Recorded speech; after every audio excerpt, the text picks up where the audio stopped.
தொலைமை நெஞ்சுகளை நான் உங்களுடன் father cruise. உண்மை உங்களுக்கு விடுதலையாக்கும் என்பதற்கு ஒரு சிறிய நிகழ்வு. ஒரு 5 மாணவர்கள் எக்ஸாம் வந்துட்டு அதுக்காக அவங்க படிக்கவே இல்லை. என்னடா பண்ணுறது, இந்த எக்ஸாமை ஸ்கிப் பண்ணுமே அப்படின்னு நினச்சாங்க.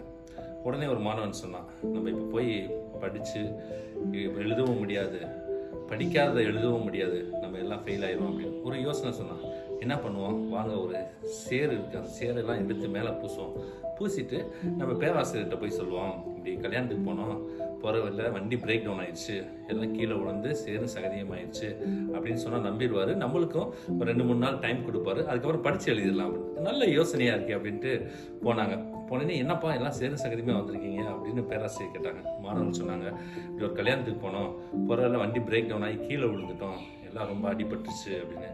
சரி பரவாயில்லப்பா, உங்களுக்கு ஒரு 3 நாள் டைம் தரேன், நீங்கள் அதுக்கப்புறம் வந்து எழுதுங்க அப்படின்ட்டாங்க. ரொம்ப சந்தோஷமாக போயிட்டு எல்லாம் நல்லா படிச்சுட்டு வந்தாங்க. வந்தனையும் அந்த 4 மாணவர்களையும் தனித்தனியாக ஒரு அறையில் போட்டு ஒரு 4 கேள்வி கொடுத்தாரு.